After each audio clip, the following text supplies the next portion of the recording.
Order. We start with questions to Secretary of State for Wales. Charlie Dewhirst. Question number 1, Mr. Speaker. Secretary of State. Good morning, Mr. Speaker. Ahead of the opening game of this year's Six Nations in Paris on Friday evening, I know members right across the House will want to join me in wishing the Wales team good luck in their campaign. With your permission, Mr. Speaker, I will answer questions 1, 10 and 12 together. Wales has joined a long list of other countries that have introduced a visitor levy, including Germany, Spain and France. The Welsh Government's bill will enable local authorities to decide whether to implement a small levy locally. Money raised will be used to invest in Wales's thriving tourist sector and develop and upkeep attractions for local residents and visitors alike. Charlie Dewhirst. Thank you, Mr. Speaker. Now, hospitality businesses in my constituency of Bridlington and the Wolds are rightly concerned by Labour's plans for a tourist tax in Wales. So will the Secretary of State confirm to the House today whether it's her government's policy to roll out such a tax across the United Kingdom? Go on. Good question. As the honourable member may know, tourism is devolved and we work closely with devolved governments. My department, the DCMS department and my friend the Secretary of State is here, will carefully monitor the proposal by the Welsh Government. There are currently no plans to introduce a similar tax in England. Stephenson. Mr. Speaker, I welcome the Government's ambition to welcome 50 million visitors per year to the UK by 2030. But does the Minister share my concern that a visitor levy, combined with ever more expensive ETAs, make it much more expensive for people to visit Wales and indeed my constituency of Bedfordshire, starving hard-working people of income at the same time as having to pay Labour's jobs tax? As far as I'm aware, Bedfordshire is not in Wales. But I think the honourable member raises objections to the Welsh Government's policy, but I think perhaps he should check his own ranks first, because the Conservative-run Great Yarmouth Borough Council have supported a form of tourist levy for years. Thank you, Mr. Speaker.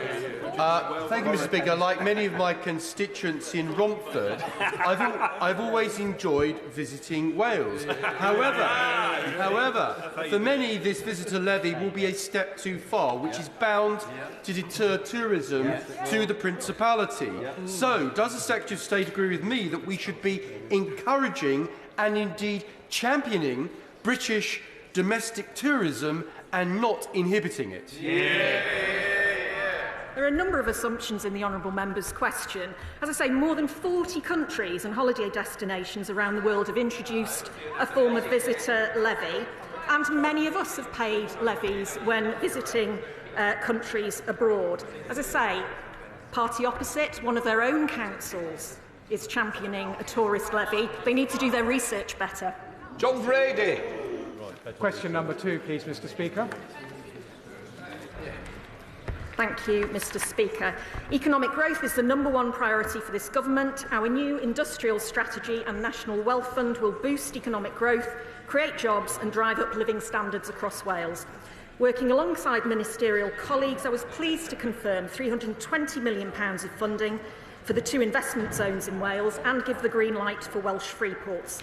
Together, these will unlock billions in private investment and create over 20,000 jobs in our ports and communities. John Brady. Thank you, Mr. Speaker. And I too wish Wales luck in the Six Nations, but wish Scotland more luck. Scotland, like Wales, is set to benefit from significant incentives and tax incentives and investment from the UK Government's Freeport scheme. Would the Secretary of State agree with me that these schemes offer an excellent opportunity for economic growth? I thank my honourable friend for his question, and I wholeheartedly agree with him. The Freeport programme will deliver economic growth and jobs across Wales. Anglesey Freeport's tax sites going live is excellent news.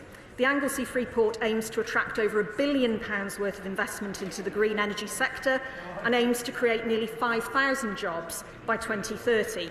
The Celtic Freeport is set to attract £8.4 billion of private and public investment and deliver 11,500 jobs.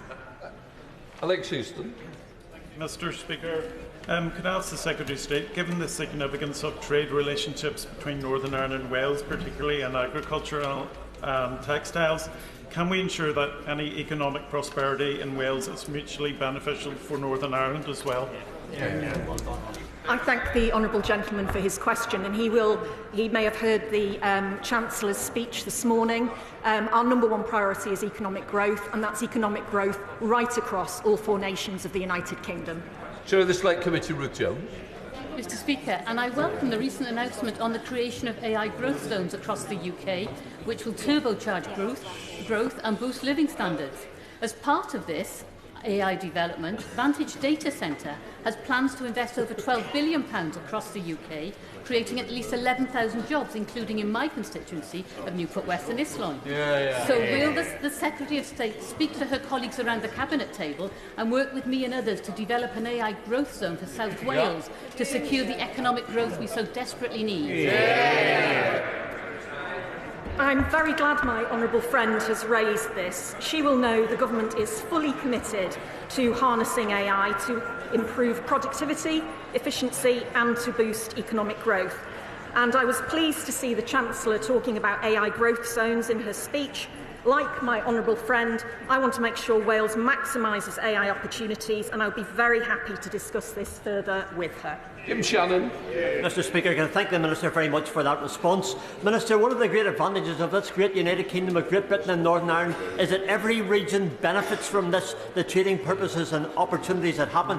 Can the Minister reconfirm, or reaffirm, I should say, in relation to Northern Ireland's contact economically with Wales, that there's advantages there as there is with Scotland and England as well? Thank you very much. I thank my honourable friend for his question. As I said, this government is determined to see growth right across the United Kingdom in all 4 nations, and I know that the relationship between Wales and Northern Ireland is a very strong one, and long may that continue. David Chadwick, Liberal Democrat spokesperson. Thank you, Mr Speaker. Wales is in dire need of economic growth. We have some of the lowest wages in the United Kingdom, and yet some of the highest areas of poverty. Does she agree with me that banking hubs can be part of the solution, and will she support my campaign for a banking hub in Gunlais, which is the largest town in my constituency, where local residences and local businesses are currently facing very long trips to access cash, given that the banks closed and left town several years ago? Can I thank the honourable member for his question? I know Gunlais well. I'd be very happy to meet with him to discuss a banking hub there. He will know that we have seen decimation of high street banks over the last 14 years, and banking hubs are a crucial element of keeping a community together and with access to cash. Neville Roberts. Heard this week, of course, that it's growth for Heathrow but decline for Welsh universities. Cardiff University, in the Secretary of State's home city, is axing 400 full-time jobs due to a funding crisis. Nursing, music and modern language degrees are on the chopping block. This is an education disaster playing out in real time. Will the government scrap national insurance hikes to ease the strain on universities? Can I thank the honourable lady for her question? The potential job losses at Cardiff University are deeply concerning, and I know they will come as a significant blow to university staff and their families. I hope sufficient volunteers through a voluntary redundancy programme will come forward and be achieved in order to avoid any compulsory redundancies, and that support will be provided to those impacted. But what she will know is that the last 14 years of Conservative policies have seen our university sector across the United Kingdom decimated. Neville Roberts. Conservative policies. She'll know, of course, that universities are also being hammered by Brexit. The number of EU students starting full-time undergraduate courses in the UK fell by 68% between 2020 and 2024. That's the lowest level in 30 years. Surely she agrees that rejoining the single market will do things, help universities attract more students, as well, of course, as boosting economic growth. This government has made economic growth its number one mission, and the Prime Minister is leading from the front in resetting the UK's relationship with the EU. The Right Honourable Lady's question does, however, highlight some of the stark risks associated with separatism. And that's why I will always be a strong and passionate advocate for a Wales that thrives as part of the United Kingdom. Catherine Foulkes. Diolch, Mr Speaker. Question 3, please. Secretary of State. Our plan for change will put an extra 13,000 police officers, PCSOs and special constables on our streets across the UK, including in Wales. In December, I opened a brand new base for Gwent Police in Abergavenny, so officers can better serve the town, restoring the visible, accessible policing our communities deserve. Catherine Foulkes. Thank you, Secretary of State. In Monmouthshire, domestic abuse victims and survivors tell me that their voices still aren't being heard by the police. They stress the need for those on the ground to be better trained in early intervention and how that can prevent escalation, reduce violent behaviour and reduce domestic abuse overall. What steps can be taken with colleagues across government and Welsh colleagues to better embed domestic abuse prevention? I thank my honourable friend for her question. She will know that the plan for change, the Prime Minister's plan for change, reinforced our manifesto ambition to halve violence against women and girls in a decade, and we will do everything in our power to achieve this. We will specialist rape and sexual offences teams in every police force in Wales, and from early this year we'll start the process of introducing domestic abuse experts in 999 control rooms so that victims can talk directly to a specialist and ensure that they have the advice and support they need and deserve. Robin Swan. Mr Speaker, Secretary of State, rural crime is a scourge across the entirety of the United Kingdom. Can the Secretary of State advise what discussions she has had with her other Cabinet colleagues to make sure there's a consistent approach to tackle rural crime across the UK? I thank the honourable gentleman for his question. We were elected on a manifesto that included a mission for safer streets across every nation of the United Kingdom. So we will be putting police back on the beat with a named officer for every neighbourhood, 13,000 additional officers, PCSOs and special constables in neighbourhood roles in England and Wales, but also the provisional police funding settlement has been increased this year by up to £1 billion. So, Secretary of State, Minister. An ITV Wales investigation last year discovered 28 preventable future death reports over a 16-month period in North Wales Health Board Betsy Cadwallader. The Welsh Secretary's predecessor called for an inquiry into these tragedies. Meanwhile, answers are rightly being sought as clear evidence on grooming gangs sexually exploiting young children in Wales. Mr Speaker, will the Secretary of State commit to building on her predecessor's actions, pushing Welsh Government to use the Inquiries Act 2005 to launch 2 vital and much-needed Wales-wide inquiries to give both the victims and their loved ones justice?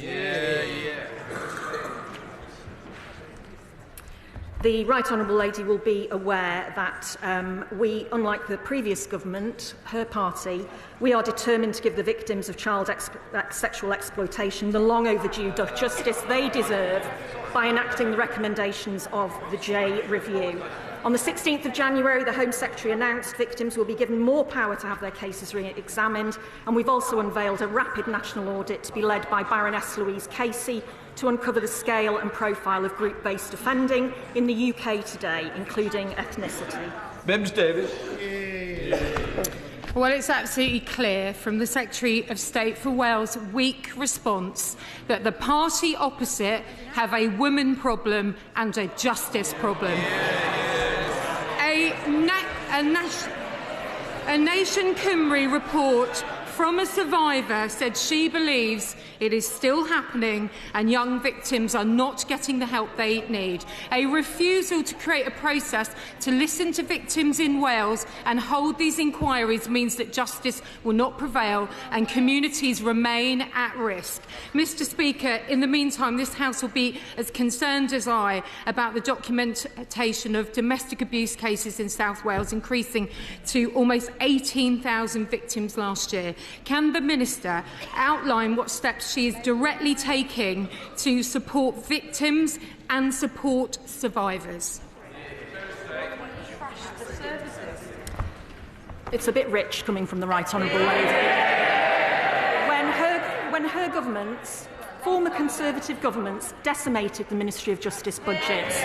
Crown Court delays, victims waiting years for Crown Court trials, all under her watch. We are protecting women and girls in Wales, where the Tories failed to do so. John. Question number 4, Mr. Speaker. Stay. Thank you, Mr. Speaker. The budget provided the Welsh Government with an additional £1.7 billion to invest in public services like the NHS. The Welsh Government announced £157 million of funding for the NHS in Wales this year and more than £600 million extra for funding for health and social care in their draft budget to drive down waiting lists. Good job. Thank you, Mr. Speaker. The Labour Party have been running the NHS in Wales for 25 years. And waiting lists in Wales are through the roof compared to England. So, does the Secretary of State agree with Mr. Mark Drakeford that what Wales really needs is fewer hospitals? The Welsh Government has no plans to close any hospitals, and I won't take any lectures from the party opposite with their fictitious plan in England to build 40 new hospitals. The hospitals don't exist, the money didn't exist, they're not happening. Thank you, Mr. Speaker. Would the Secretary of State please outline how she and her colleagues are working with the Welsh Government to improve health outcomes for people in Wales? We are working in a spirit of genuine collaboration with the Welsh Government to do everything possible to cut waiting lists and build an NHS fit for the future in both England and Wales. This is a marked change from the previous UK governments who were obstructive and hostile to the Welsh Government.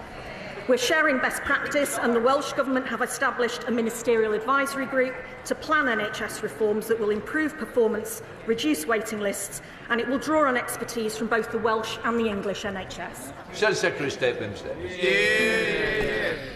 Labour have been badly running the NHS in Wales since Tony Blair was Prime Minister, with waiting times constantly at record levels ever since. You don't just devolve and forget. The people of Wales need to see and feel proactivity from the Wales office. Everybody knows somebody waiting in pain in Wales. Last week at Any Questions, the First Minister spoke of an injection of money which will bring down waiting lists with not much detail. Can the Secretary of State explain if there is a plan that she's heard of, or is it just another blank piece of paper? The £600 million that the Welsh Government are to invest in the Welsh NHS can only happen if her colleagues in the Senedd vote for the budget. If they don't vote for it, the money doesn't happen. Richard Baker. Question number 5, please, Mr. Speaker. Minister.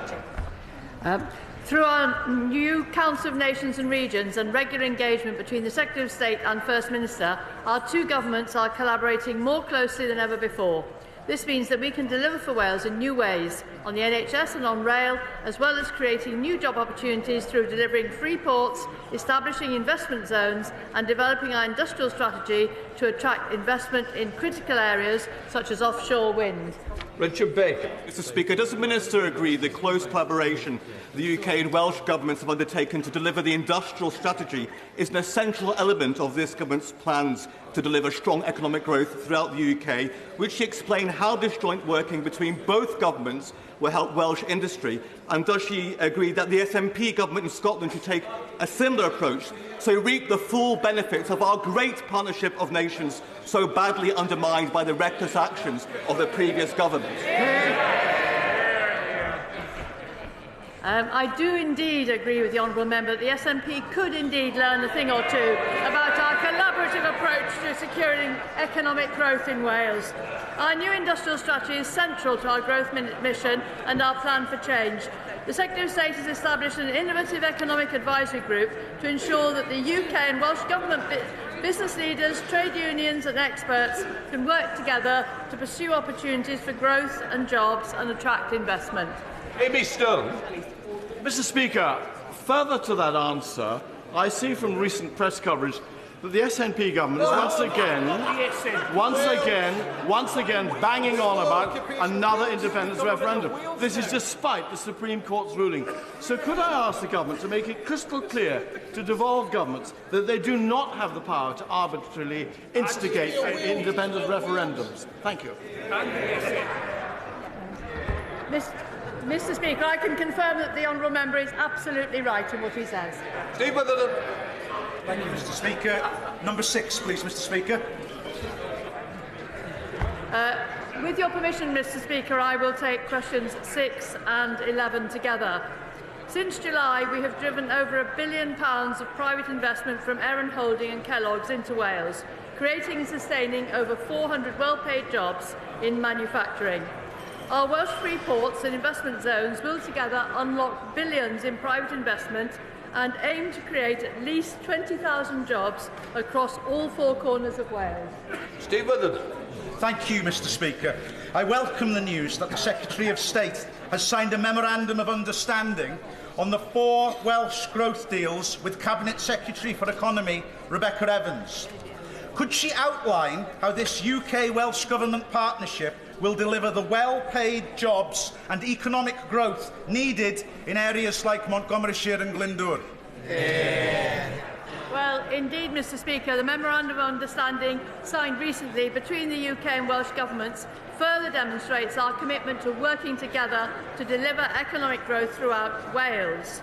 The UK Government has invested £790 million into Wales growth deals, including 110 into the Mid-Wales growth deal, which aims to leverage up to 400 million of public and private sector investment in the region and create up to 1,400 additional jobs.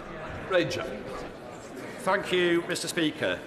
In places across the UK, including in my constituency of Wrexham, too many young people have fallen through the gaps for too long, meaning that they can miss out on job opportunities, education and gaining the critical skills essential to getting on in life. Can I ask the Minister what measures she is taking to ensure that young people can seize the opportunities of our growth mission to ensure they are not left behind and help them to maximise their potential?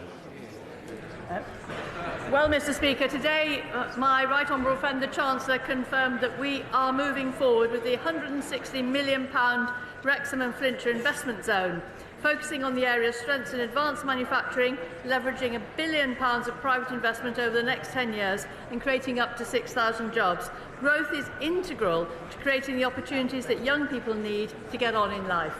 Woolstone. Question number 7, Mr. Speaker. Minister.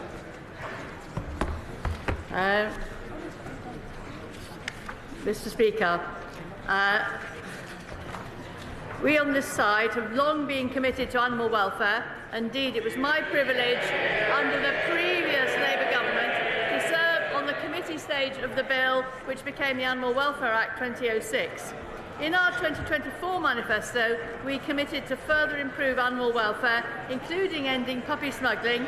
As he rightly points out, this particular issue is in fact devolved to Welsh Government. Stone. Thank you, Mr. Speaker, and I thank the Minister for the response.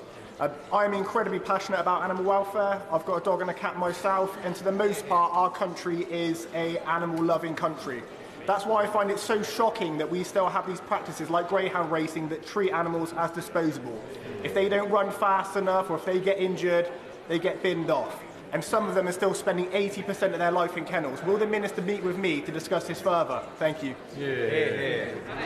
I would be happy to meet with the honourable gentleman. Okay. Richard Ford. Please, Mr. Speaker.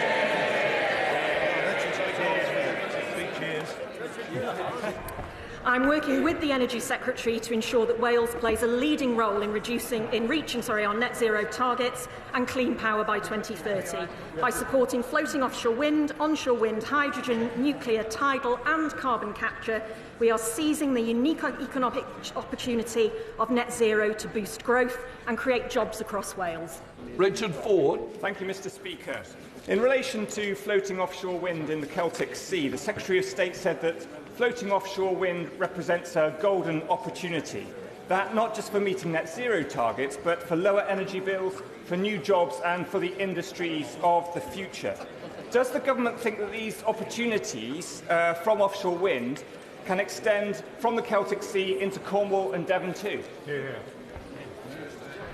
The economic opportunities of floating offshore wind are very significant, and obviously the Celtic Sea is a big area covering areas from England and from Wales as well. So we are working closely to seize that economic opportunity of flow to deliver jobs and growth, and we'd like to see economic growth and jobs right across the United Kingdom.